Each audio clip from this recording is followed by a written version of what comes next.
Man, what's going on YouTube? It's your boy Vocals J, man. Back with another banger, man. Back with some more fire reaction videos for you guys, man. And today, man, we reacting to this Philly most wanted kid, man. He a teen. He most wanted. Heard word on the street was he killed his best friend and his old friend. Already sound like a not good situation. We're gonna react to this, give our thoughts. If y'all new to my channel, hit that like button and subscribe button. Say y'all be done on my videos, man. We going crazy all 2026 and all 2025, man. Without further ado, let's get into this banger. It's the start. It's the start. Oh, What's the start, man? a legendary run, you heard me? Going to jail? This nigga, please. This one. Officials in Philadelphia are trying to track down a man they say is connected with 3 separate murders. Investigators say a $5,000 reward is being offered for information leading to the 3 murders? Holy shit! 3 fucking murders? 3? Holy cow! arrest of Tyvine Jones. He was dissing on my homie, and then that little nigga Shrek can say a name in my song, cause I know the feds gon' I heard Zebo try to run, they said his fat ass ain't get that far. But feet on land and Charles wouldn't turn bumper in the track star. Is dead after more gun violence in Philadelphia. Police say the 16-year-old was shot early this morning at the intersection of North 22nd and Diamond Streets in North Philadelphia. Like, a motherfucking gang person would be so quick to kill somebody and then tell the whole world what they did. It's like, for what? You want attention and you want to get locked up. This is like the dumbest trend ever. Please, this individual is one of the most wanted people currently in the city, and there's a $5,000 reward on his head. Fam, I've been doing a lot. Last couple of weeks, I haven't been posting as much as I want to. I'm getting a new studio together for the Shit, me too. New Year's, thank God, and I'm excited. And of course, I vlogged it to give you guys an experience and see how far we came. But headed to this weekend coming up, man, there's a couple stories I wanted to bring to you guys' attention this Thursday. One of them is based out of Philadelphia. In the last 24 hours of me making this video, the blind still leading the blind. You see, Right. Philadelphia been looking for a man for the last 5 years, who some say the youngest alleged hitman in the city. And he finally been arrested after a 5-year manhunt within the last 24 hours of me making this video. Police say this young man whose alleged murder stretched across at least 3 years. And while he was online dropping music, giving out clues, taunting investigators, just 4 weeks ago, he released another diss track basically aimed at the cops themselves. Now authorities claim he wasn't just some random kid in the streets. They say he was the designated hitman for a well-known Philadelphia crew, which we'll later identify and discuss. And if I was anybody still... So some fucking crew, big homie, had this flunky commit murder for them, so they can be good, you know, and rap. While this nigga think he doing something really dumb as hell and eventually get locked up. I guess they got more brains than this nigga did, than this dude right here did. Tied to him, some would say at this moment, it'd be best to lay low on purpose. But here's where things get even crazier. Over the years, police say he bragged about having more than 3 bodies. And in one clip, he couldn't even hang around someone who didn't. How you a killer, nigga? You ain't got more than 3. You ain't trying to slide, fuck it, then there's more for me. So who are we talking about? A young man, some say 150 pounds soaking wet. According to Philadelphia police, a man that's responsible for taking the lives of a 16-year-old, his own best friend, a local rapper who dropped a viral diss song with over 2 million views we'll later talk about, who was gunned down just 4 days later after allegedly filming in his opposition's neighborhood, and another man months later. Today we're gonna break down the full timeline, identify who this young man is, his rap stage name, his nicknames, the murders he accused of, where he from, who he ran with, how some became.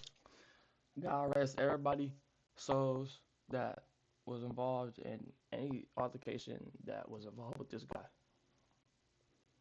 May God have mercy and rest they soul. Became enemies, and how some allegedly turned informants. But before we go over this one, I want you guys to remember, I won't give you no angle. I just give you the story. So with that being said, make sure you like, comment, and subscribe. We'll jump right to it. Y'all make sure y'all subscribe to Family TV, man. Today we headed to North Philadelphia and visited a gang called Bloomberg Gang. According to local police, a violent drug trafficking organization primarily associated with former Norman Bloomberg apartment public housing complex. The gang has been a target of multiple federal investigations and prosecutions for drug-related crimes and violence that quote-unquote terrorized the neighborhood. The gang operated out of the Norman Bloomberg Apartments, a high-rise public housing facility in the Searswood neighborhood of North Philadelphia. The complex was particularly demolished in 2016 as part of redevelopment efforts. Philadelphia police say the gang was involved in heavy drug trafficking 24/7 on the streets, often accompanied by violence. We're in North Philly right now, in the Bloomberg Project, the heart of North Philly, a place where a lot of people wouldn't even come. I've been shot in both my legs. I've been shot in my face. It got so bad that the feds like, we can't really stop what's going on, but we can just knock your project down. Man, they really took our projects and tore it down and broke it down the way they really wanted to do it. Over the years, Bloomberg had leaders like Stinson, who was sentenced to 30 years in prison in 2020, and Juan German, sentenced to 30 years in 2019. They were found to have tightly controlled operations, supervised sellers, and lookouts. They even had taxes on members and customers. Members included shift sellers, grinders, or trappers, and lookouts to alert them to law enforcement presence. But as of recent, it's a new man that's been people in Philadelphia call him Rookie of the Year. Tavon Jones, also known as Erd and Bloomberg Erd, in his music tracks. Ain't shot nobody, fuck ain't know I got a body. I was smiling on the hit, laughing as I shot. These niggas no get back gang. These niggas ain't stand up for shit. I know he talks and turning it. Tell him exactly what happened that day, exactly what took place.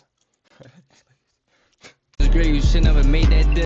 Now that last song was a song that was released just 4 weeks ago. 41,000 views ain't counting, called No Get Back. Basically taunting his enemies and the police. And mind you, at this point, he was on a run for 5 years, half a decade, fam. And on paper, for 3 murders. With the first murder allegedly happened August 23rd, 2020, where a 16-year-old lost his life on Diamond Street, an area in the Raymond Risen Projects, a significant public housing development located around 23rd and Diamond Street, which is frequently referenced as a key part of that specific hood. Original Valley, the blocks between 23rd and 25th Street on Diamond Street have also been historically associated with the specific local identity or group known as the Original Valley.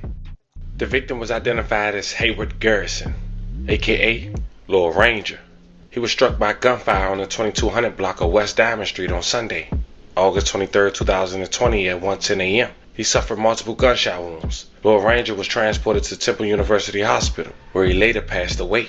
May he rest in peace and love condolences to his family. As mentioned, he was just 16 years old. He resided on North 29th Street in Philadelphia. And the crazy part about his story is that he lost his life to gun violence just a year after his sister lost her life, after both of his sisters were stabbed by a 19-year-old woman who lived on the same block as them over allegedly a social media dispute. The stabbing happened in 2019 at around 11:30 p.m. on a Monday on the 1500 block of North 29th Street. Shantae Garson was 23. She was found lying on the ground with multiple stab wounds. She was taken to a hospital where she later died, and her sister, Tyshawn Layton, was also stabbed multiple times. She was released from the hospital after being listed in critical condition. Lil Ranger was just 15 years old at the time. His mother made an appearance on the local news. That's what she had to say. Deadly dispute in a Philadelphia neighborhood. Officials say a woman and her sister were both stabbed by a neighbor. Tonight we're hearing from the mother of the victims. Action News reporter Maggie Kent joins us now live from the neighborhood with the investigation and a closer look at the suspect. Maggie. Sarah, police say they know who they are looking for. They've issued a warrant for her arrest. A young mother of 2 is now dead, and her sister at the intensive care unit at this hour.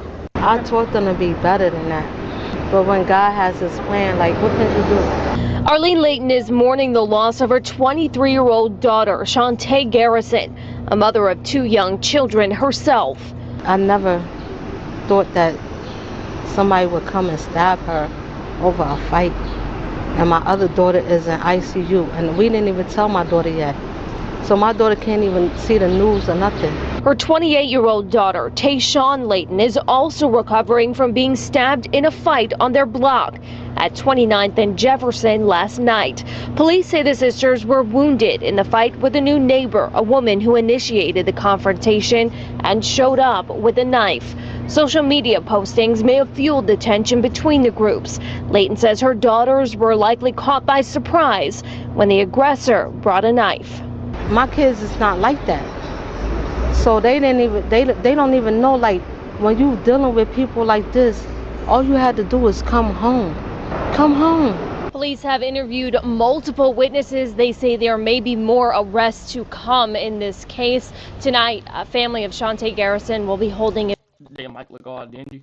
vigil here on the corner where she died in her memory. We're live in Brewery Town. Maggie Kent, Channel 6, Action News. Rick. All right, Maggie, thank you. Now, as mentioned, Bloomberg, according to local police in Philadelphia, was responsible for Lil Ranger losing his life, and that was the story of him and his older sisters getting stabbed by a 19-year-old, leaving one deceased just a year prior. But just 2 years later, in 2022, police say Bloomberg was responsible for a local rapper who some would say made one of the most disrespectful disses of all time. His name was Wesley Rodwell, aka Burke Street Man. As mentioned, he was only 20 years old, and on May 21st, 2022, he dropped a song titled 6 Feeters, with over 2.4 million views, I ain't counting, and 16,000 likes. And that song, he could be seen dissing the dead, calling them out by names, going to his enemy neighborhood, shooting a music video, and dissing hoods in the process. And one of those hoods was Bloomberg. In the tracks and car like Drizzy wasn't slumped all in that backyard. Heard Zebo try to run, they said his fat ass ain't get that far. 4 days later, May 25th, 2022, Burke Street Man was one of 4 men who was killed in Philadelphia. Philadelphia police say, while on the run for 2 years by that point, Bloomberg was the alleged hitman later charged in connection with that murder. And the crazy part is, looking back, Bloomberg had posted the picture of him and Burke Street Man. Things were true. Now the next murder happened just a few months later, September 2022. 23-year-old Ryan D. Finley was shot to death on the 1600 block of Crescent Street in the Nicetown, Toga area. For 5 years, Bloomberg were going to run. But a year after the last murder that's being documented in this indictment, his good friend Bloomberg G's would be gunned down in what some say in an accidental shooting. Not to mention, Bloomberg G's was a local rapper, but he also was wanted for the murder of the 16-year-old that we briefly talked about at the beginning of this video. Some say Bloomberg who accidentally shot his man going on a drill. Bloomberg G's real name was Anthony Watson. He was shot once in the back of the head on the 1800 block of North Woodstock Street just after 8:15 p.m. Wednesday. A 26-year-old man was also shot in the foot. Police rushed Washington to Temple University. He was originally listed in critical condition, but died about 4 hours later. May he rest in peace and love condolences to his family. He was only 21 years old, and he'd been a fugitive for over a year at that point, wanted for murder as we mentioned. Apparently they were trying to spin Burks. At the scene near Burks and Woodstock Street, police recovered a gun plus 16 shell casings from 2 different caliber weapons, indicating the shootout. The motive remains under investigation. Some say Bloomberg allegedly shot him in the head by accident. But then on the second week of December of 2025, after having a $5,000 reward, and you would think with 5 years on a run and only $5,000, they ain't really looking for you, but nonetheless, he would finally get apprehended. Jones was found apprehended in an apartment complex on Lansdowne Avenue in Delaware County the morning of Wednesday, December 10, 2025, after the U.S. Marshal Service said they received an anonymous tip. Is off the streets. U.S. Marshals arrest an alleged hitman accused of shooting and killing 3 people, including a 16-year-old. The Fugitive Task Force took Divine Jones into custody at the Stratford Court Apartments in Lansdowne this morning. They say the 25-year-old is a member of the North Philadelphia Bloomberg gang. The alleged murders happened between 2020 and 2022. As we said, family, blind leading the blind. 2 of the alleged perpetrators that was involved in these murders was already arrested. 1 standing trial, and 1 information is being scrapped from online, and some say he cooperated. But at the end of the day, this story ain't about clout music or who was up or down in the streets. It's the fact that we headed in 2026, and you gotta be a fool to glorify somebody who choose to be on the run, to make weak music, get no paper, risk having life in jail and being told on for $5,000. Now, after looking up information, it's important to know this. Before Jones was apprehended this time, he was arrested 1 month after the murder of the 16-year-old Lord Ranger on gun charges and later released. But after taunting online just 4 weeks prior in a music video, allegedly killing the man who was once his best friend, not to mention killing the man he once was cool with before posting him on social media like he grieving. But that same internet he boasts on got somebody $5,000 during the holidays. And him apprehended, thinking it all was a game until that 5-year run finally came to an end. Now families left grieving, and the city is left picking up the pieces. And another young bull, as they would say, is staring at the rest of his future behind bars. Let this be a reminder, dissing the dead, chasing attention, and playing street politics for views don't end in a success story. It never does, and we never did one, and we never will be able to tell you one. They end in indictments, funerals, or prison cells. Fam, that was the story of one of Philadelphia's youngest. That's crazy, man. Y'all let me know how y'all think about that in the comments, bro. Did he get what he deserved? Because I feel like he did. It was about time that family got justice for all them mass crimes that he committed. I appreciate y'all for watching my videos, man. I love y'all. If y'all new to my videos, y'all new to my channel in general, just hit that like button, subscribe button, man. I love y'all. I do it for y'all. Peace.